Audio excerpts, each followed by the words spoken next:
Hello again, students. This is Professor Krause, and we are still in week 3 and focused on preaching. Specifically today, we're going to look at what preaching is and how preaching by its very nature should serve God's church, right? What is the type of preaching that best serves God's church?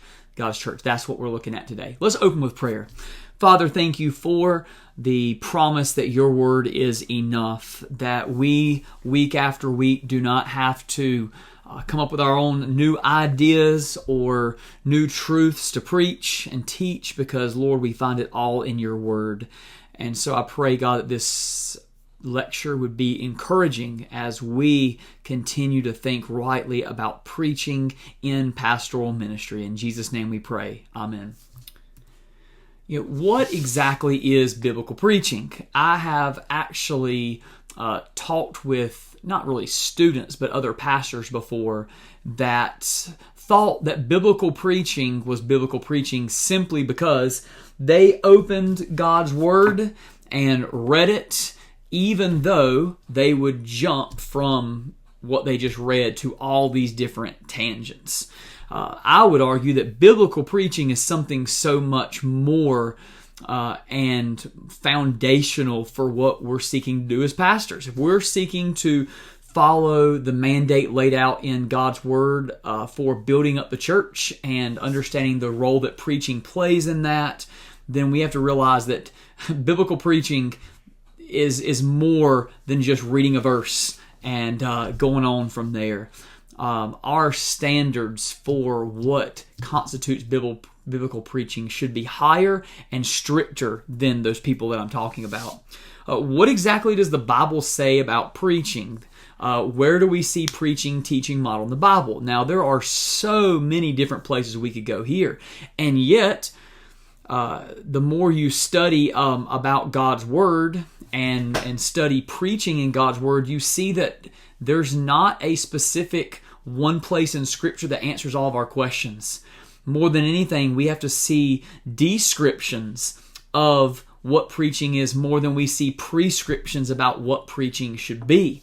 And yet what we find in the Bible is consistent. We talked about Nehemiah 8 in some of the last couple lectures, and how God used Ezra to read and explain and apply God's Word to His people who had forgotten about it. In Acts 2 and 17, we see how God's Word is proclaimed in the hearing of the Jews in Acts 2. In Acts 17, we see God's Word is preached at the Areopagus.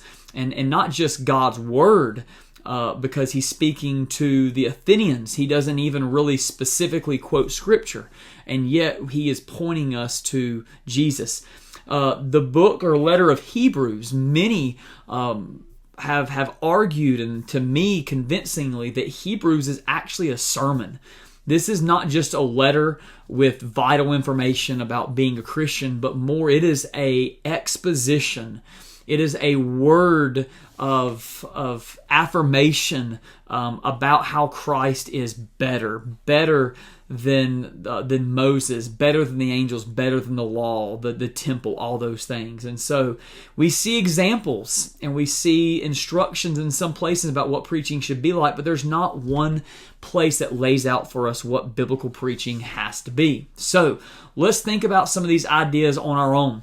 Biblical preaching, in my estimation, and we may disagree, and hopefully when we have the chance to do our online Google Meet down the road, if anybody is able to do that for extra credit, then we're going to be able to talk about this. But expository preaching.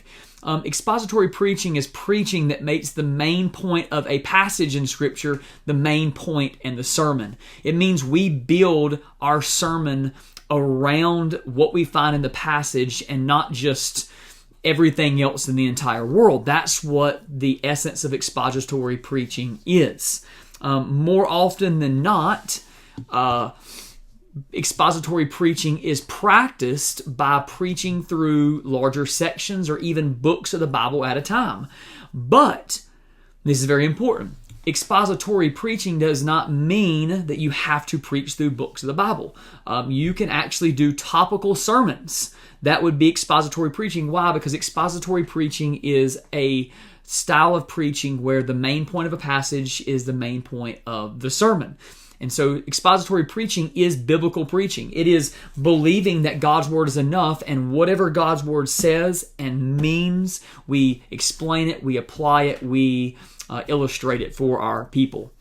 The main idea in expository preaching, the points, the structure, the explanations, the applications, all come from the text. So expository preaching is not when someone reads the Bible, reads a couple verses, and then goes off on their own tangent about how they want to apply this passage. No, expository preaching stays grounded. Every piece of the sermon is grounded in the text.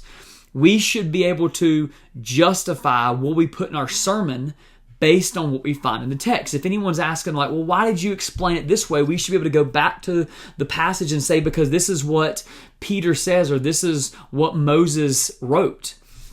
Expository preaching is more concerned with content than style. When you get away from that, then sometimes we stray off of what expository preaching really is.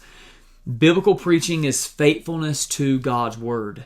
And while it's not on the screen, all of God's Word. As pastors, we have to preach the whole counsel of God, not just the books or the passages that are easy for us or that we want to hear. We need to be faithful to all of God's Word over time. That means we've got to dedicate ourselves to studying God's Word every single week. If we're going to be faithful and effective preachers of the Word, we've got to do the work. And it's not always easy. We have to know everything we can about the text we are studying, like deep dive. It's not enough to stay shallow just because we develop more experience or because we've preached this passage before. Even when we preach a passage again, guess what? It's not going to be the same explanation, application. Probably why? Because everybody's changed. We've changed as preachers. The people have changed. There might be a different need that we need to emphasize from the text this time when we preach it. And so again, we've got to strive to know everything we can about that passage so that we can be faithful to it. And we must faithfully represent the text in its context. A text for a sermon without a context is just a pretext. Meaning, if you do not understand and teach and preach your passage in light of the surrounding context, then you're going to be guilty of what is known as proof texting, where you just take passages, you pull them out of their context in order to make a point. And eventually we're going to do that, and when we do it a certain way, we're no longer being faithful to God's Word. We're reading into God's Word rather than taking out of God's Word for our sermons. Charles Simeon famously said, "My endeavor is to bring out of Scripture what is there and not to thrust in it what I think might be there." And that's a good word for all of us to remember. We must bring the biblical text to life. Geography, culture, language, structure, all of those things are no accident because God is inspired for us to have the Word that we have. Faithfulness to God's Word means asking the question, what did it mean, right? Before we can ask what does it mean or how is it significant now for our people, we've got to understand what the author meant. What did it mean then? And only then are we able to come back to the passage and faithfully explain God's Word in light of the totality of the Bible that we now have and do the hard work of applying it to our people. Biblical preaching means connecting to the modern world. We are doing more than lecturing on what we find in the Bible and giving facts and truths about this is what Israel went through. We've got to also, as those who have their foot in this world and one foot in the Bible, we've got to connect our passage to the people that are before us. Or again, we're just doing a lecture. A lecture, who cares about your audience? All you're doing is presenting facts. But a sermon's so much more. And if we don't know our people, and we don't know the culture, we don't know what's going on, then it's going to be near impossible to faithfully connect to the modern world. And we are able to do this because we believe God's Word is timeless, and it's for all peoples and all times, and that it remains significant to our own world despite hundreds and thousands of years of separation. Biblical preaching, therefore, is more than just sound exegesis and explanation of the text.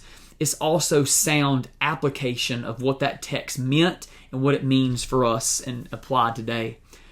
Biblical preaching requires being able to take the truths of Scripture and recognize how they apply to our modern world. And again, we've got to have our foot in the Word if we're going to be able to do that well.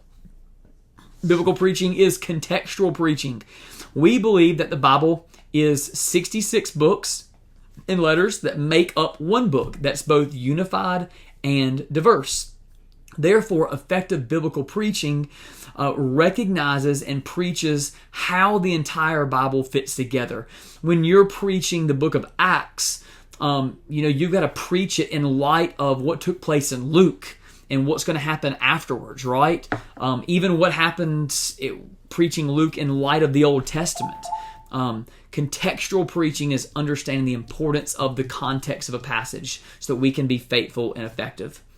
Contextual preaching is helping our people understand how our passage fits into the surrounding passages, the book that we're preaching from, the Testament, even the Bible itself. There are multiple contexts that inform every single passage we preach from. So, for example, you don't have to spend much time doing this, but if you would pause this video, look at John 6, and jot down some notes about the context and how it would help you preach this passage. And then, after 2 or 3 minutes of the observations, come back. So, in John chapter 6, what we find is Jesus teaching. The very beginning of John 6 is feeding the 5,000. Jesus walks on water, and then he begins to teach them about being the bread of life. Now, if we're preaching the passage about bread of life, then, it's a longer passage, and we might be tempted just to ignore everything before it. If we've already preached those passages, then hopefully we've already built up the context of what Jesus is doing and why this teaching is so vital now. I mean, to talk about the bread of life after feeding 5,000, providing that physical bread is so good.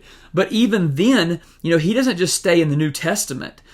Jesus teaches and talks about, Moses and the people of Israel in the wilderness. To best understand John 6, you've got to preach it in light of what takes place in the middle of Exodus, where God begins to provide for his people a physical bread that will sustain them, hopefully help them to see forward to the spiritual bread that will give them life. Biblical preaching is moving. And what I mean by that is when we're imparting information, there's no emotion to it. We teach truths, and hopefully they believe them. But preaching is meant to move people, to stir affections and emotions and commitments and responses. And more than just being a charismatic preacher and having natural gifts, biblical preaching applies the living and active Word of God to the hearts and minds of our congregation in a way that moves them closer to God and towards a response. And sometimes we forget about that. Even in our preparation, we should be thinking about, not manipulation, but that whatever we're preaching is calling for someone to believe that it's true and to respond in a certain way to move people. That's important. Is there a truth that needs to be believed? Is there a sinful action that needs to be stopped? A righteous action that needs to begin? Is there a good work that needs to be done? All of those might be proper applications that would move people to a point.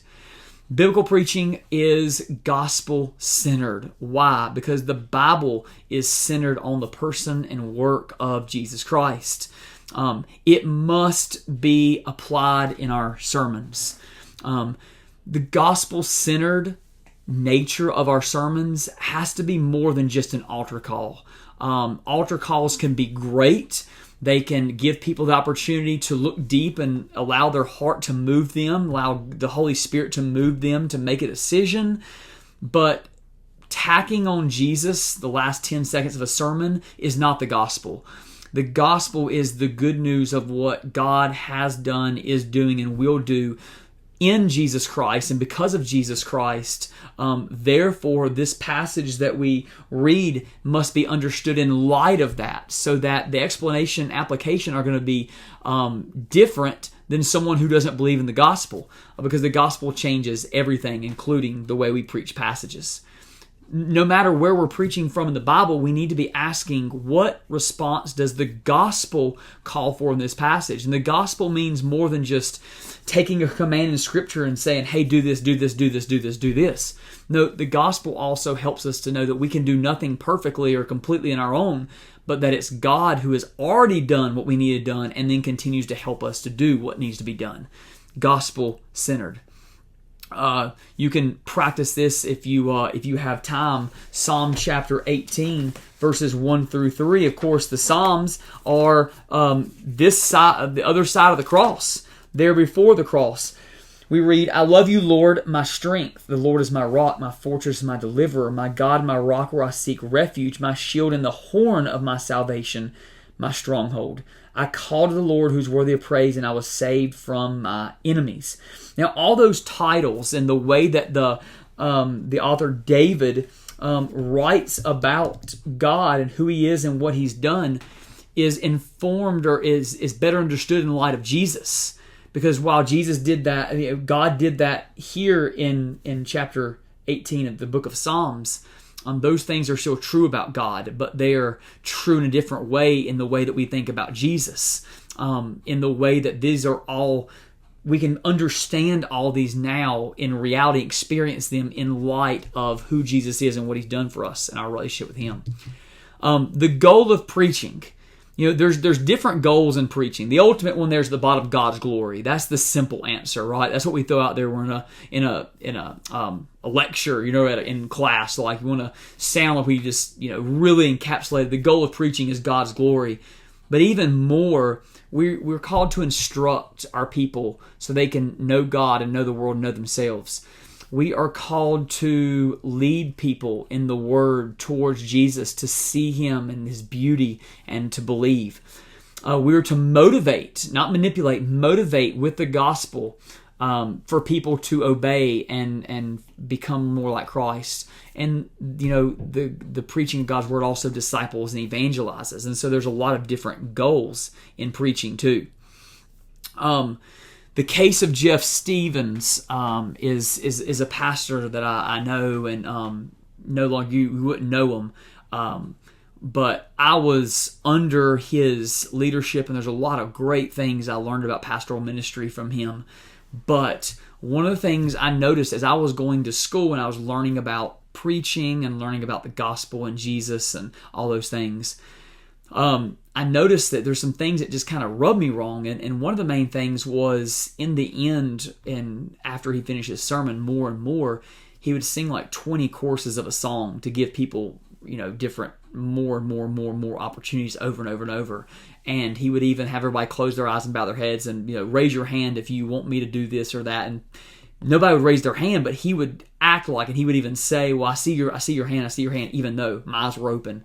There were no hands up.